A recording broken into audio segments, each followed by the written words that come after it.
What if I were to tell you there's one simple area of your life that if you just made a few adjustments, you can improve your productivity? Today, I sit down with Dr. Shantha Gowda, who is a sleep specialist, and she shares a few very simple strategies and techniques that you can implement to your sleeping habits tonight. As well, as a listener of this podcast, she is offering a free 15-minute consultation. To take advantage of that, just head to the description below and follow the link. As always, I'm your host and San Francisco referral partner, Shawn Kunkler. And we are live. Thanks for recording with me. I appreciate that. Awesome. Of course. Thanks for having me. Of course. So I feel silly. I've known you for years, and I just found out today, like reading your bio, you're a doctor. And I've just so casually been calling you by your first name all these years. No, I like people to call me by my first name, patients, everything. I let them choose what they feel best calling me. So Shantha is perfectly fine. Perfect. Well, let's kind of dive in and give some people context in a couple sentences. Sure. Who are you and what do you do? My name is Shantha. I'm a mom and a wife and a, dog mom as well, but I am a behavioral sleep specialist. So I basically help everyone of all ages improve sleep. I can't wait for this conversation because let me give you some high level. Real estate agents, there's about 2.5 million of us in the US. Wow. And that then makes up the number one self-employed job literally in the US. And with being self-employed, you're responsible for everything. And so our stress levels are incredibly high. And then with that, our sleep usually gets compromised. Certainly. What's fascinating is even yesterday within our brokerage, they had a wellness day, but it was physical, right? It was like, what can you eat better? What can you do to exercise? But no one ever talks about this component. So that's why I'm just super excited to talk to you about the recovery piece, which Yes. no one talks I, about.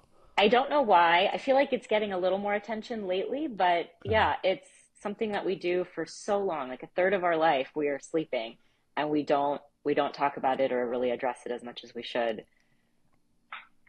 So, I mean, let's kind of, if you can high level, and it's something that I've just never understood, but why do we even sleep? It's a really good question, and I think that researchers are still trying to efficiently and effectively answer that question. It's Really? probably better to ask what happens when we don't sleep. So we know, like, we don't really know the concise answer for why we sleep, but we know that we would be dead if we didn't sleep. And, Yeah. I always say that every aspect of our functioning is impacted if we're not getting quality sleep, like whether that's physical, emotional, cognitive. You're going to notice deficits in your day-to-day life, regardless of what you do. And then if you're in a high stress job, of course, that makes it even more valuable. But there's some sort of deficit in your functioning when you're not sleeping well. So it's sleep essentially offers recovery and sort of maintenance for every organ system in your body, which then lets you do everything you need to do. Yeah. I've been one of those people literally my entire life. I have to have 8 hours, if not a little bit more. Yeah, And I even notice if I consistently run at like 7 or 6 hours, my speech patterns change. I'll start garbling words and like I will know what I want to say and I can't formulate it. And I'm like, oh my God, I just need to get good rest. right. Right. Yeah, everybody has. It's so interesting you say that. I similarly need, like, I feel like it's 8 hours and 10 minutes that I've kind of identified as sort of my sweet spot. But what's so interesting, Sean, I hear this a lot that when people have a certain number that they need and then they don't get it, when they're usually consistently getting it and they don't get it, they notice. Like those Yeah. deficits are pretty apparent. Like you can tell that you can't form words as well, your speech pattern changes when people are for a long time, if you were chronically sleep deprived or Mm. partially sleep deprived, like if you went on six for a few weeks, you're going to eventually lose the ability to tell that you're getting less sleep. Like you're not going to notice those deficits. You won't really notice that speech pattern perhaps as much. It'll become sort of the new normal. And Really? then you kind of so but your deficits will still be declining. So it's something that I love to tell everyone is a lot of people I hear will say, oh, Shantha, I can get by on 6 or 5.5. Like that's all I really need and I'm good. And they're good in that they're functioning, they're able to do what they need to do, but they don't realize the deficit that they're living. If they were getting a few more hours or the hours that they need, they would Yeah. certainly be performing better in different areas. That's fascinating how fast we adapt. Like We we adapt, adapt. but we're still losing. We lose sight of it. Like I guess a Right. better way to explain this would be like in all of these studies that they do, they have someone, do an exercise and then report how they feel. Mhm. And they'll after a night of sleep, and then they'll slowly deprive you a little bit. So let's say you're getting 8 hours and you're reporting that you're feeling good and you're doing well on this exercise, and then for a week they'll put you at less sleep. Mhm. And what happens is your deficits are still going down. And initially, in those first few days, you're reporting, man, I don't feel good. Like, man, I can tell the difference. But Mhm. then Mhm. after a few days, you stop reporting that you notice anything's wrong, but your deficits are still going down. So that's what's scary to people is that we're kind of all managing and we're living and we think we're okay, but we're not fully living up to what we could be doing. Like, our performance could be better if we really prioritized sleep. That's so interesting. Then how do we know? I guess this. I mean, sorry, I'm like, this is so fascinating to me for starters. But then how do we know when we've optimized if our brains are adapting and basically telling us that we're okay, even if we're at 6? I think I think that like the first thing that I would say is, are you giving yourself enough opportunity to sleep? Mm. It's instead of thinking it more of like, am I okay on this amount of sleep? More so like, am I allowing my body enough time to sleep? And that's a hard question to answer. I think, one of the ways is, well, how much time am I giving myself in bed? Am I kind of falling to sleep quickly and then the alarm is what's waking me up? And then you're sort of on the go, go, go until you get to bed the next night. And again, you're falling asleep. That might be a sign that you're not getting enough sleep. A lot of people think they're great sleepers if they can hit the pillow and they're out. And someone like me would say, well, why is it that you fall asleep so quickly? Are you that sleepy that you're able to fall asleep so quickly? If so, maybe you need more sleep. So one way to kind of tell how much sleep do I need is like how much sleep would it take consistently, not just 1 or 2 nights, but night after night? How Mm. much sleep do you need to sort of function at your best? It's so fascinating. I and then within that, which I find fascinating with me personally, is I then have the seemingly 8 hours of rest, but then I wake up and I'm not rested, and so there's like that whole other layer of, well, what actually happened in that time frame and Yeah, why wasn't it I'm good? I'm so glad you mentioned that because that's probably one of the concepts I love to make sure people it's one of those myths that we should wake up and feel rested. Like if we've slept well, we're going to wake up and feel fantastic, and that's just not true. We all feel some level of like grogginess Mm. or some people call it morning drunkenness, but it's a term called sleep inertia, and we all have it in the morning. And so I never want someone to judge how they've slept based on how they feel as soon as they wake up, Oh, because then you're interesting. setting yourself up for failure, because then you're thinking, I didn't sleep well. So then everything that happens that day, it's kind of like, well, I didn't sleep well last night, or I didn't get enough rest. um, that sort of sleep inertia does pass. So you want to judge how you've slept more throughout the day, like in the middle of the day, towards the end of the day. Did I function at my best? Did I relatively feel good throughout the day besides that like morning period that I was transitioning out of sleep? Mm. Not so much in those like that little period in the morning when you wake up. That totally makes sense. Yeah, I would agree because I find with myself, if I haven't had a good night rest, or if let's say I had to get up early, so I had to cut it Yeah. a little bit short, something like that, I usually find the 2 to 3 o'clock range. is when if I didn't get a really good night rest, that's when I crash. But I crash like exceptionally hard. Yeah, yeah.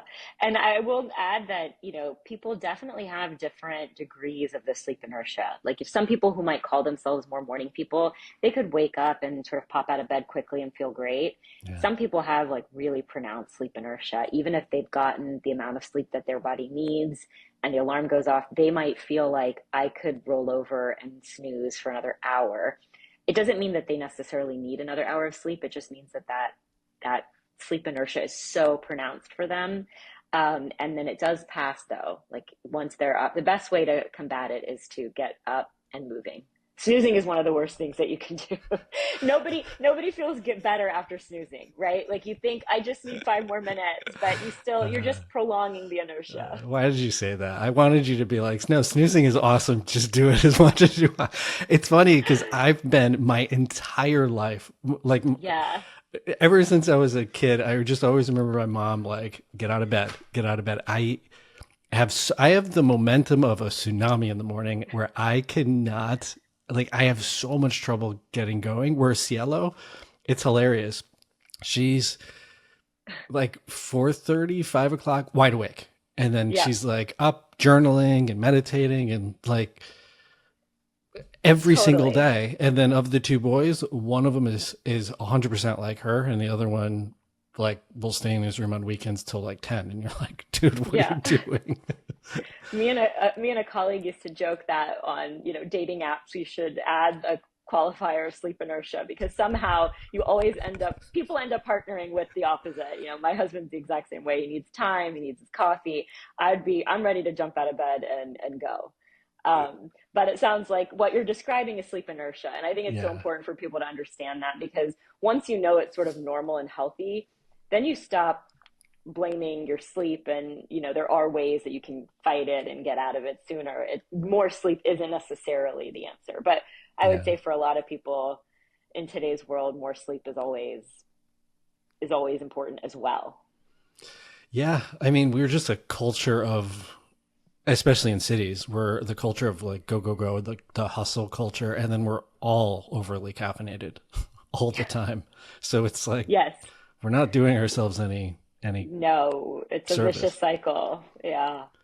I notice for me, so I was recently back in Connecticut visiting family, and when I was there, it was crazy hot in the middle of the day. So the middle of the day, I would like have like an iced coffee, and so I Yeah. got in this cycle of coffee in the morning, coffee at night, and I'm one of those people. If I have it after 12 or 1, I'm screwed. Like Yeah. my night is garbage, and then I get in that new cycle of staying up later, and Yep. it's my cycle gets further and further, and then having coming back, I now have to like re-break that cycle and retrain myself not only to the new time zone but to the habit of having less caffeine and less stimulant. Yeah. Caffeine is the biggest culprit for sleep problems in our country. Really? I think it's a little, we don't talk about it enough, but it truly is. It has a stronger impact on our sleep than we think.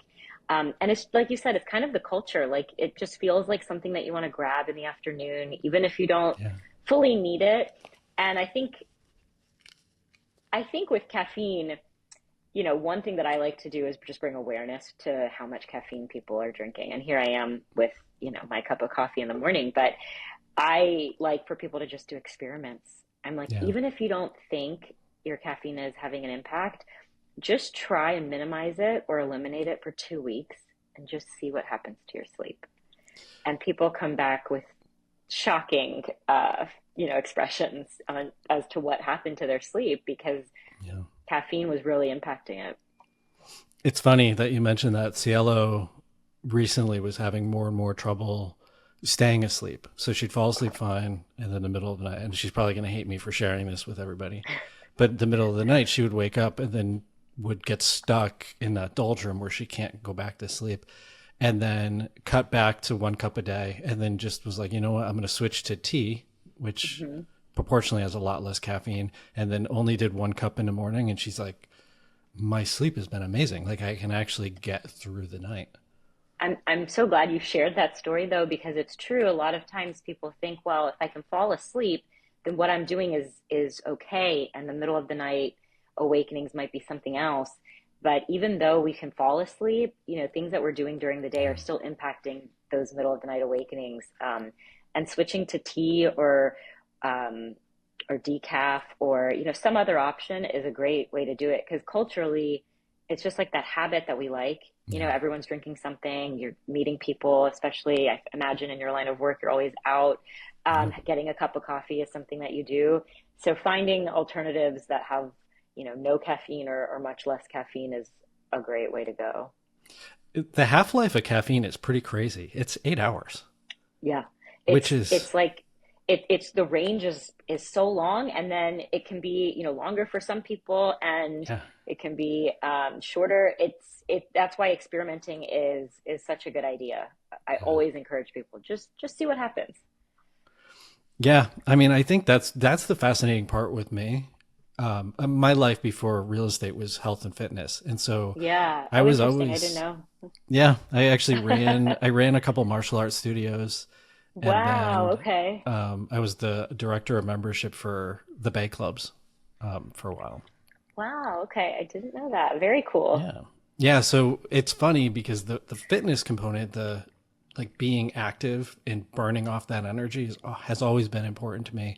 But the whole sleep component, it's aloof. Like sometimes I'm nailing it and a lot of the times I'm not. And there's such a relationship with what you're just mentioning. So when we're physically active, like whether it's just walking outside or we're in some sort of sports or endurance training, we're building a lot of adenosine, right? This is like that sleepy molecule that we have, and Mhm. that's what we really want to build throughout the day to get quality and enough quantity sleep at night. And what caffeine does is it basically goes in our brain and it just sits on those adenosine receptors. So it just sort Mm. of tells your brain and your body temporarily you're not actually sleepy. And then it takes a long time for that. Like you said, the half life is so long. It takes so long for caffeine to leave, and then all of that adenosine that you have built up is there. And that's kind of why we get these caffeine crashes, because you've been drinking caffeine for so long. And then finally, when it's gone, and you don't really know when that's gone at this point, if you're Crazy. consuming caffeine throughout the day, you end up crashing. So, yeah, I think that's a huge sort of first step for a lot of people who are thinking about improving sleep is like, how much caffeine am I consuming? And maybe I could just be a little more consistent with it. Mm. Yeah, it's an interesting it's such a vicious cycle, right? Because and Yeah. we've all fallen into it, especially when we're in school and studying, and you're like, well, I need to cram a little bit longer, and I you're, and it's which I'm sure you did while studying sleep. totally. The irony is definitely there, because caffeine does get a bad rep in the sleep world, but it's also a very useful tool. I mean, Sure. it does help you. It's like the only thing that can counter sleep. We talk about distracting yourself and doing this and that, but Yeah, if yeah, you need to stay awake for like safety or if you're driving, my recommendation would be caffeine, because that's sure. what will counter sleep. Um, but yes, to use it strategically, I guess is the key. That's interesting. I love the way that you actually just said that, and I never thought of it like that. But it's a tool, period. Absolutely. And you're like, Yeah. oh, yeah, you don't use a hammer to screw in a net or screw in a screw. Like No. you pick the right tool and at the right time. Totally. And caffeine is certainly, we don't live in a magic world where every night you get to sleep well and then go about your day. It's just not feasible. So if you can Yeah. use caffeine to your advantage, you should, as long as you understand how it impacts everything else. So if let's say first step somebody kind of figures out the caffeine piece, what would be the next thing they would look at or evaluate or try to like what's typically the next piece of the puzzle that you see is missing? For optimal sleep Yeah. or improving sleep. Yeah, caffeine is certainly one of them, but I think the most basic thing, which I'm sure, people would roll their eyes if they heard me say this, but is really the question of, are you prioritizing sleep? You know, I think Interesting. I think we all Hmm. know how important sleep is, but it's not like we factor in sleep or schedule sleep, right? We have our busy schedules, we have all these meetings, and sleep just sort of happens when we're done with everything else. Hmm. At the end of the day, I kind of like to say that, as bizarre as it sounds, but can you schedule sleep? Can you give yourself optimal opportunity at night to sleep, and then sort of see how well you can balance everything else outside of that time? And it is, again, another vicious cycle where we forego sleep to be productive in so many other aspects of our life. Sure. But I just believe that sleep is one of the most productive things that you can do because everything else is more efficient. And if a real estate agent is listening to this, 90% of them want to be more productive. And so there's the key right there.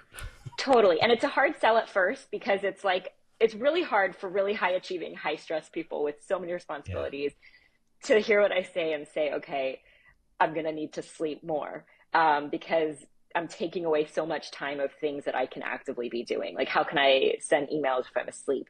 But, but I have, It's true. but I have so much science, I'm biased, but I have so much science that causes this bias to say that you're such a more efficient person when you're sleeping well. How long it would take you to respond to 10 or 15 emails, say what you need to say in a concise and quick way. Like, all of these are cognitive skills that are recovered when you're sleeping. And you're just kinder. I mean, the emotional piece that's recovered when we're sleeping, you're kinder. There's so much research on your facial expressions and how they're more gentler. And if you're in a Huh. profession that you have to be, in front of a lot of people, and your appearance and your impact matters, you want to make sure that you're conveying the right emotions to people and that you have the patience, to talk to people or to interact. That's so fascinating. That's fascinating. The face component. I mean, because I guess we know on a basic level, like you can tell when somebody's tired, but it Yeah. makes sense. Like somebody has a different glow when they're rested.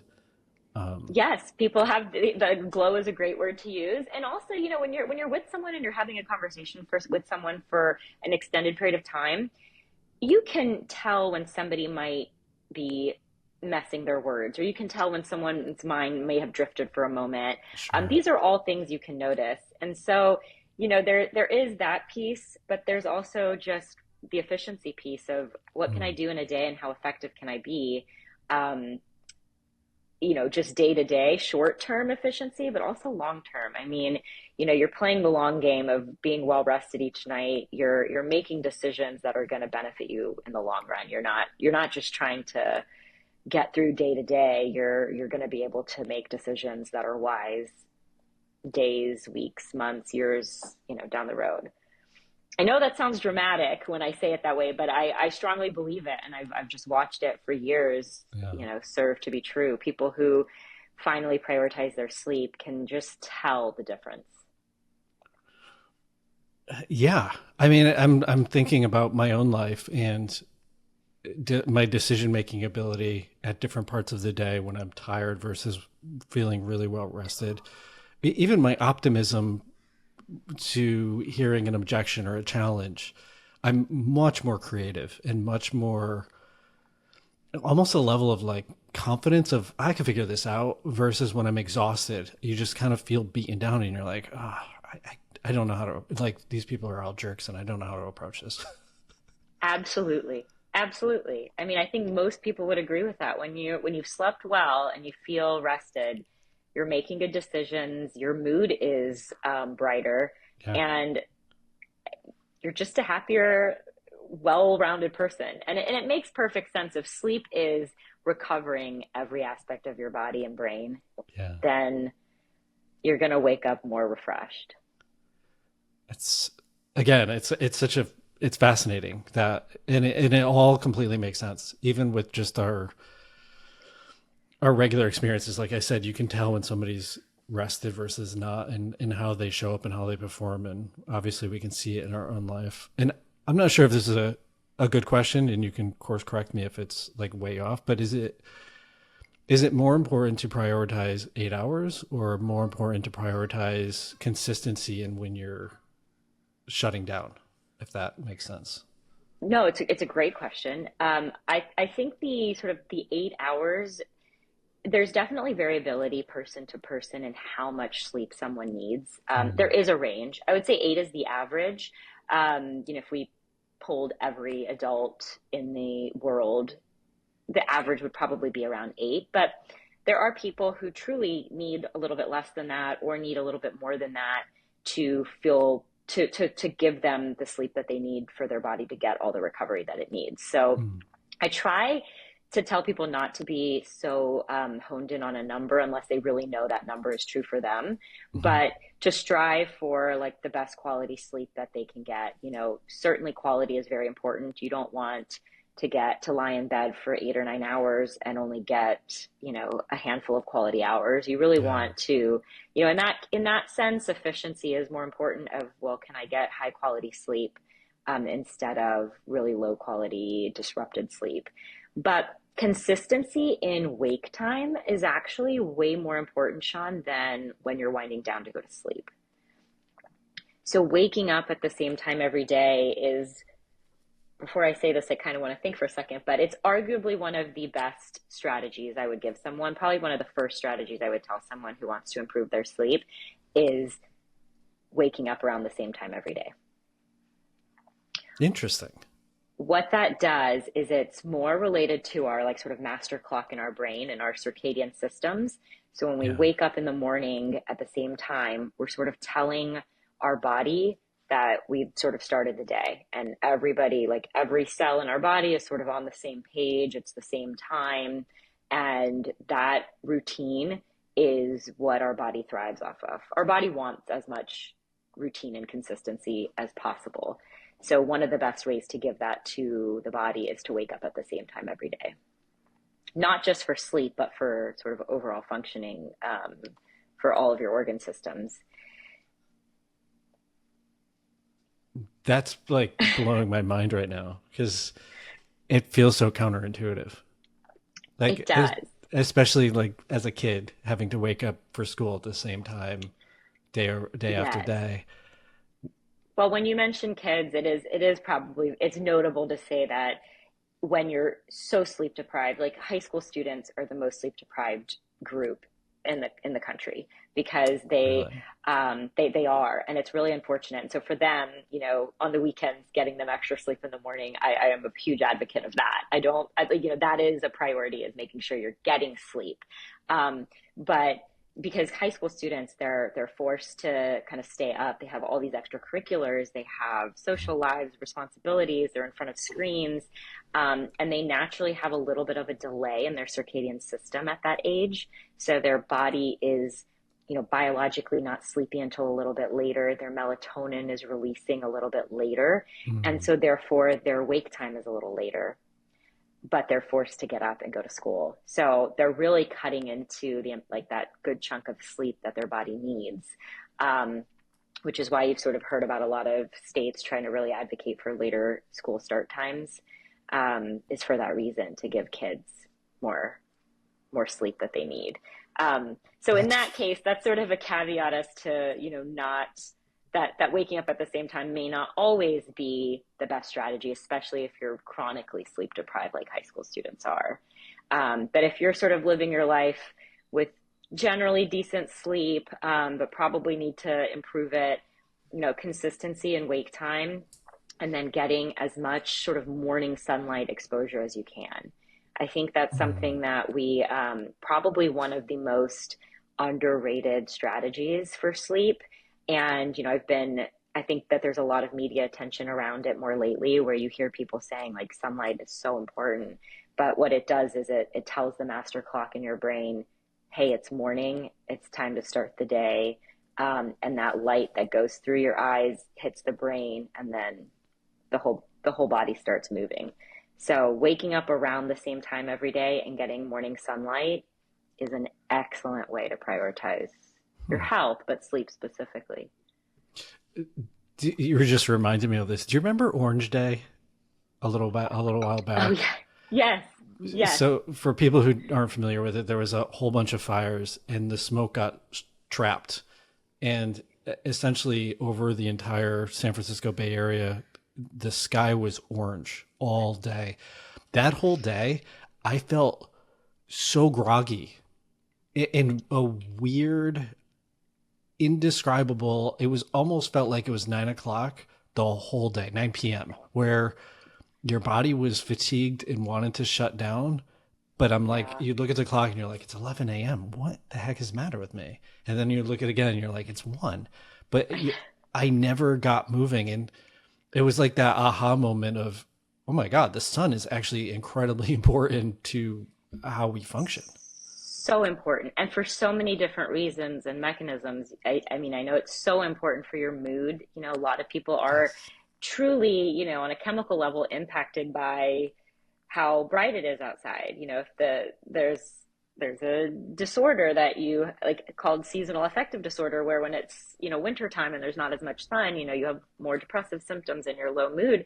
But I think it's true. Like, even on just a general basis, we all feel so much happier when the sun is out, it's bright, and you just have that feel good feeling. Yeah. So it really impacts mood, but it also impacts your sleep drive. Our goal throughout the day is to build as much drive for sleep as we can so that when it's bedtime, we can fall asleep quickly and sleep soundly through the night. And one of those important factors to building sleep drive is getting enough sunlight. Hmm.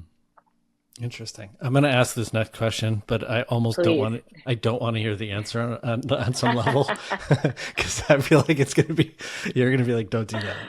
So I am notorious. So this is really interesting, but since, oh my God, probably since my late teens, I will nap for 15 minutes, like That's with amazing, with a Shawn. timer.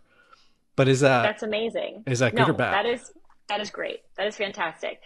Napping is always a tough topic, because the way that I would use your terminology here and say napping is a tool. And so Ah, it's not good or bad. It just depends. Well, it is good or bad, but it depends on when it's good and when it's bad. Napping is kind of like a snack to the meal in one sense. So oh, if sleeping at night is your big meal, then a nap is a snack. Now, there are some situations in which you don't want a snack because it's really going to take away from that healthy meal that you want to have.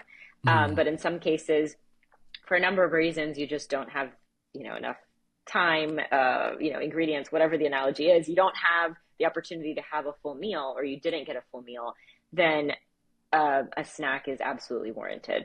So 15 under 30 minutes is a pretty good time for a nap.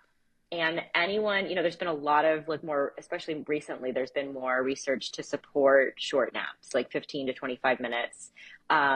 It boosts alertness. It can boost some cognitive functioning. yeah. People feel really good after they've taken this 15 to 25-minute nap, and it's short enough that you don't get into those sort of deeper stages that make you wake up and feel that grogginess. Um, Yeah. so in that case, it's wonderful to take a short nap as long as it's not impacting your nighttime sleep.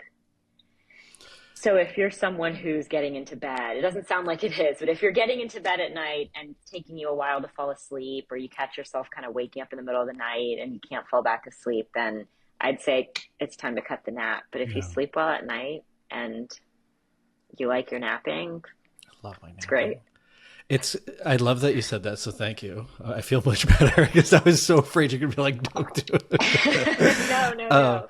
But it's funny because I played around with it of like, I would set a timer for 10 minutes and 12 minutes and 13 minutes. And I found 15 minutes is like, it's the perfect sweet spot for Good for me. you. And if I go to 20 or anything above, even 18, which sounds like I'm splitting hairs, but I start getting groggy. And so I would, the way that the reason I started doing it is I would get home from work when I was a kid at 3:30. I would do a quick power Uh, nap. I would eat a snack and then I would go to the gym. And so I did it as like to get that next burst of energy. Burst. That's Um, amazing. that's like and you're, you say you're like picking at hairs with the numbers, but you're not actually. That's extremely wise because every person is so different. And Mm. so when people ask me, how long should I nap for? I give a general like under 30 minutes, probably somewhere between 15 and 25. But like you said, it's different. Like 18 minutes might get you to probably that next stage where you're feeling a little more groggy when you wake up. So Yeah. that's great that you've learned that. That's what I would encourage people to do to kind of find what their sweet spot is. Um, it's tough though, because a lot of people, I will say there's probably some gene that will identify that divides people into these categories, but some people can't nap. They've Really? tried, they lie down and they just can't fall asleep during the day. It's just not for them. They just can't do it. Then there's Fascinating. some people who will lie down, but if they're napping, they're sleeping for like 2 hours, an hour and a half to 2 hours in the middle of the day, or they feel miserable if they get any less than that. And Yeah. then there's the sort of magic group like yourself who can take a power nap and feel good and go about their day. And I would say it's a lucky group of people because it's Hell definitely yeah. not for everyone. Yeah. Uh, I love it. It's actually like it's weird, but it gives me such a boost of it's it's not obviously as intense as coffee, but it does give me this massive recharge where I'm like, Yes. okay, let's go work out, let's go for that run or go for a hike. It That's great.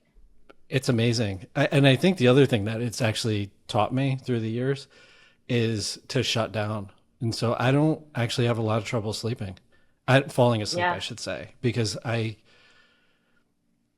a 15-minute nap is not dissimilar from me go to sleep at night. Like for the most part, unless I'm overly stimulated, Yeah. I can shut it down pretty quick, which is nice. But the getting through the night is the hard part. Speaking of which, my next question is Yes. temperature. I Yeah. have horrible. It's so weird, and it's like more so as I'm getting older. But as I get older, I'm realizing the room has to be colder. Colder. Yes. Like, what is up with that? I'd say we do sleep better when the temperature is cooler. I say that if people don't have trouble with sleep, find the temperature that's comfortable for you, that you feel good at, and stick with that. I don't think that it's worth suffering in freezing cold temperatures just because we know that we sleep better at colder temperatures. Being comfortable is the biggest priority, but Mm. cooler temperatures, like in the mid 60s is, actually what we've found to be like pretty healthy for sleep.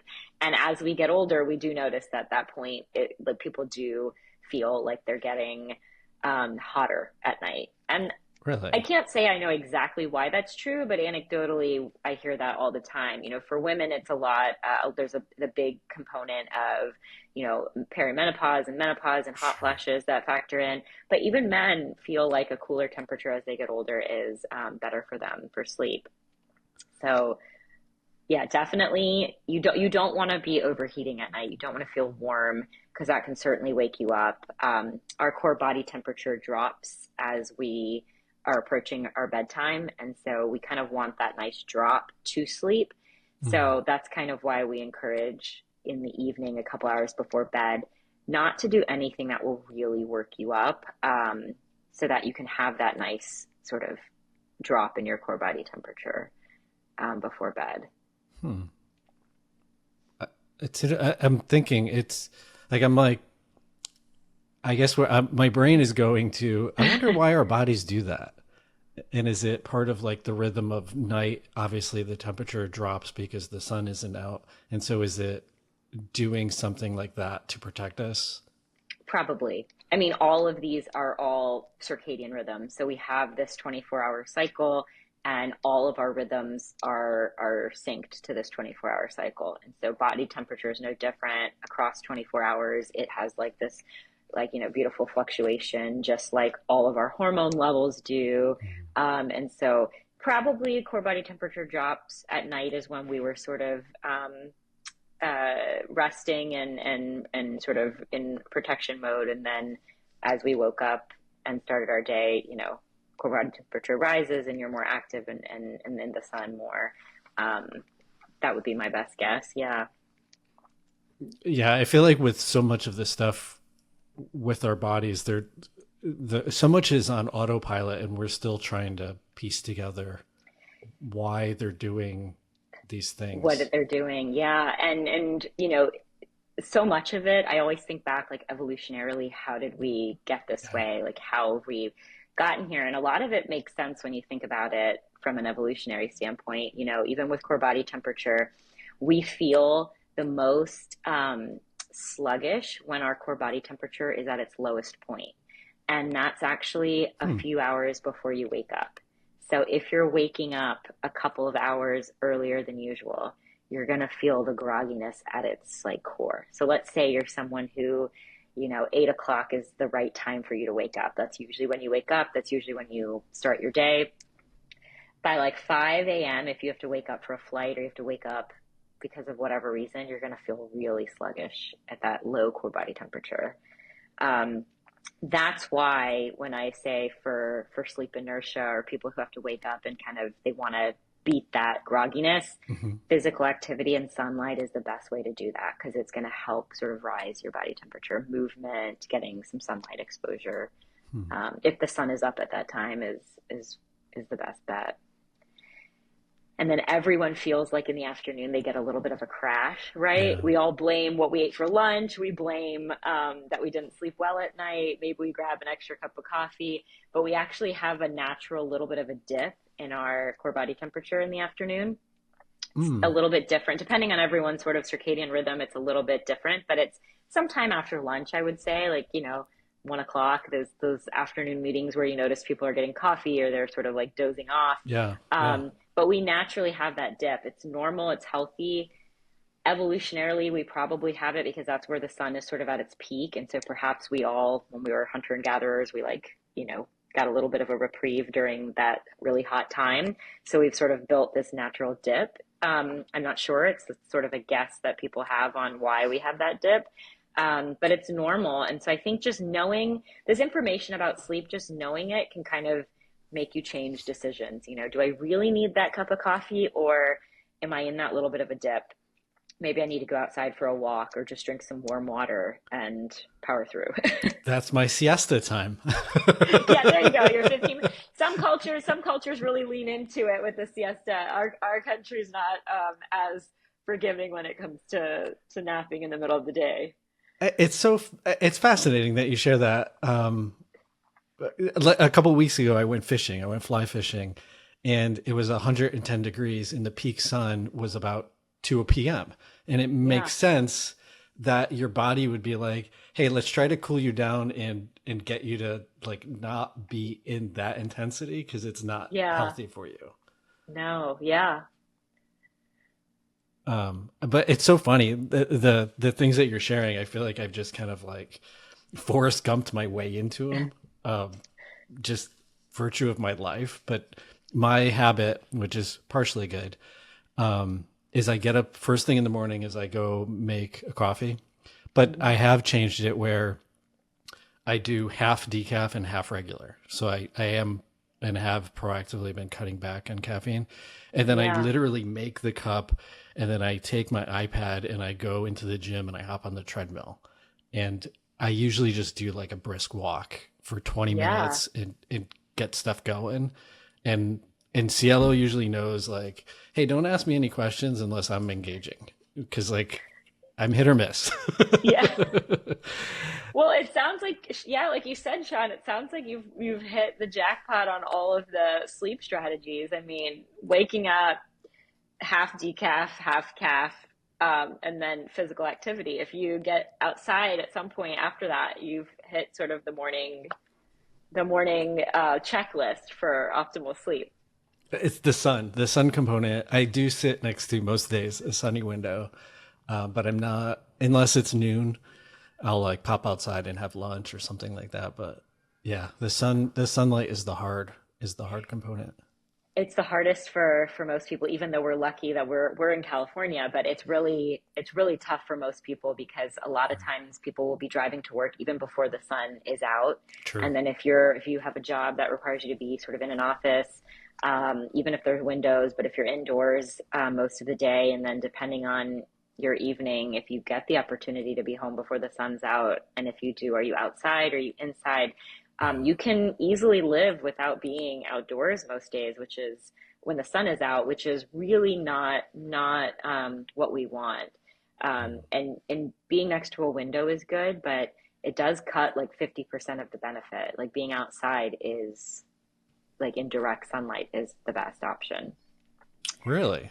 Like even on the cloudiest day in San Francisco, you feel like the fog is just taken over. You don't even think you can see the sun. Yeah. Being outside is more powerful than being inside on a slightly more mild sunny day, because the photon energy is just so powerful through the eyelids that you don't, through the eyes that you don't, that you're missing that when you're inside.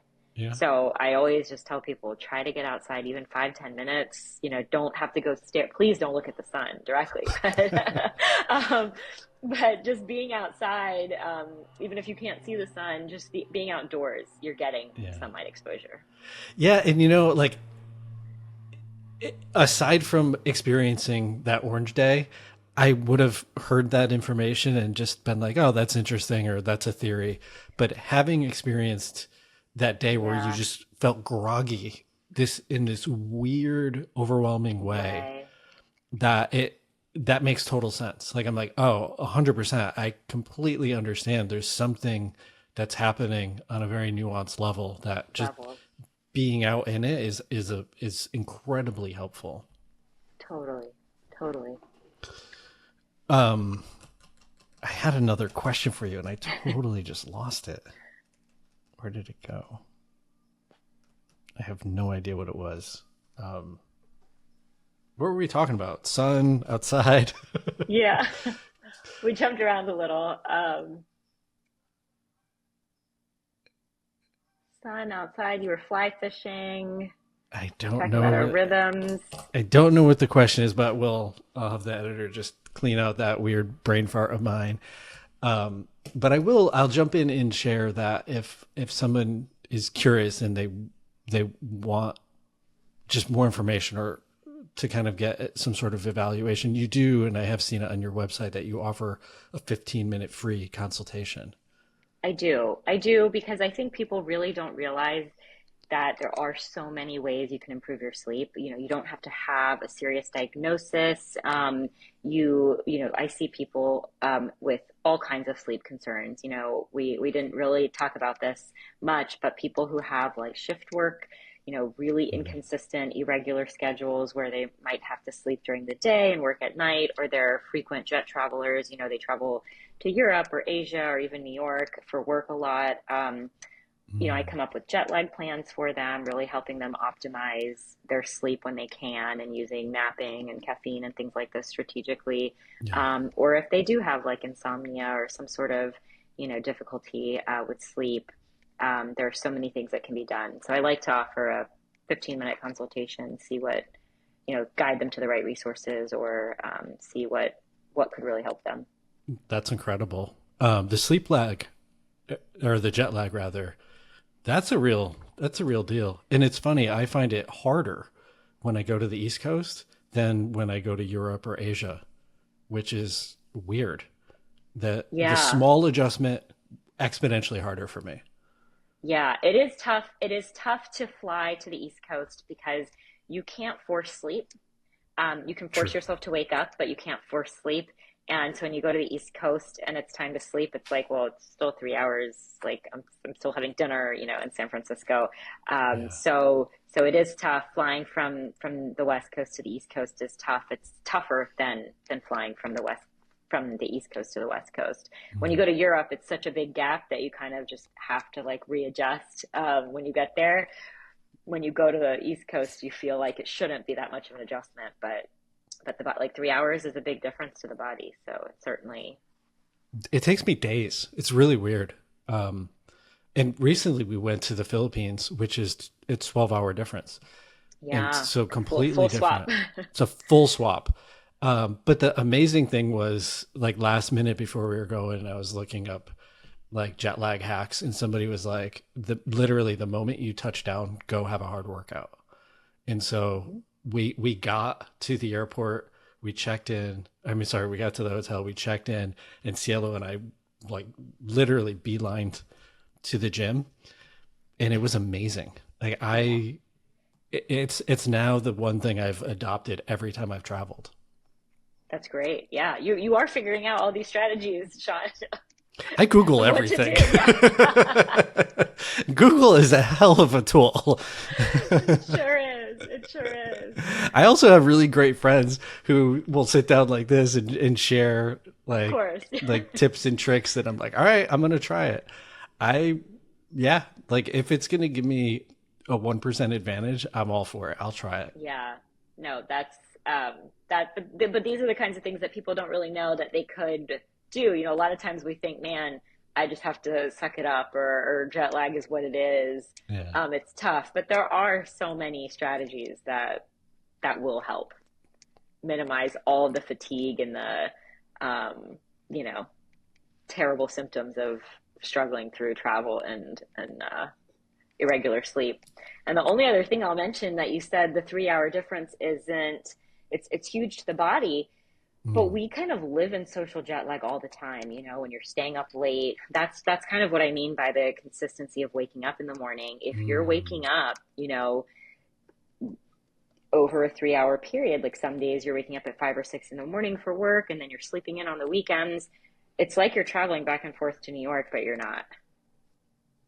That's wild. Um, it's funny. I just remembered the question I was going to ask you earlier, and then I lost it, and then it came back to me, and so here it is. So with this social jet lag of kind of like bouncing around with your schedule, your sleep habits, Yeah. is there? And you mentioned with teens who tend to sleep in on weekends, can you catch up? Is that like the figurative catch up on sleep? Is that real? I love being asked this question. There's kind of there's a little bit of sleep that you can catch up, but you can't make up for sleep for a long time after. So, for example, like let's say you miss some sleep tonight, you miss a couple of hours. If you take a nap or if you go to bed early tomorrow, you're making up a little bit of the sleep that you've missed today. That's true for probably the next, I would say maybe 72 hours or so. Mm. But you can't sleep deprive yourself Monday. Like high school kids can't be sleep deprived Monday through Thursday and then sleep in on Saturday and Sunday and have made up that sleep. A lot of the sleep is lost. That's sort of gone, but you can make up, I would say maybe 30% of the sleep that you've lost in the previous 2 nights or so you can. So it's important to sort of compensate or prepare for sleep loss around periods of sleep loss. But for people who are chronically sleep deprived, the better strategy is how can we try to maybe advance, high school kids' bedtime a little bit. Can't we should be giving them extra time on the weekends to sleep, if they want a nap in the afternoon and it works for their schedule and it's not keeping them up even later at night. Like those are things that we want to do. And I say high schoolers, but that's true for anyone that's kind of sleep deprived. And not for nothing, but those habits you form in high school, they kind of stick with you through college and beyond. Totally, totally. We talk about diet and health and fitness, with children, but we don't talk about sleep habits. It's Never. kind of like whatever your parents are doing is what you kind of watch and adapt. And if the parents kind of let you develop your own habits, then that's sort of what you have. And I really think it's like we talked about this, I think a while ago, but sleep is a family issue. If It's if true.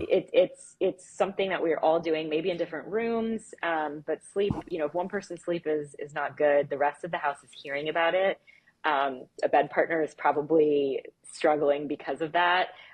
So it's prioritizing your sleep is doing your whole family a favor, Yeah. because it's sort of like it's one more skill you're modeling for everyone else around you. Yeah, and again, it's one of those things that it's such a backburnered thing. And no one really talks about it. We talk about nutrition and we talk about fitness, but no one really talks about your sleep No, health. unless you're in my house, at least, well, I probably talk about it way too much, but But no, we don't. And I really wish that more people would bring it up and learn more about these strategies. Yeah, and thank you for taking the time, carving it out to share today. I really Oh, my appreciate it. pleasure. My pleasure. And I feel like we just scratched the surface. There's so much I want to ask you about, like the different sleep apps, and if like your thoughts on that, and then people eating melatonin like candy, Oh, I know. and on We all we of we that. did. We barely scratched the surface. There's so much to talk about with sleep, even like stress and really Yeah, how it impacts, stress certainly impacts sleep. And if you don't have a handle on stress, it's it's going to over time, a decrease hundred, the quality and quantity of sleep that you get. 100%. And yes, listen, you're welcome to come back at any time. Um, yeah, and it's we definitely didn't touch on the whole stress thing, but that's when I have by far the hardest time. And I Yeah. can't sleep in, or I'm up at 3 in the morning with just garbage rattling around in my head. Head, Um, yeah. so, and I'm sure you've heard all those stories before. Yeah, no, it's the most common problem for sleep would be stress, I think. Yeah, especially in this busy world we live in Yeah. the Bay Area. On top of that, Yeah, it's very fast paced, very competitive. But we unfortunately we're at time. But yeah. you have an open invite anytime you want to come back. No, I would love to. We can talk about all the other things next time. Awesome. Well, thank you for your time. I certainly appreciate it. Thanks, Sean.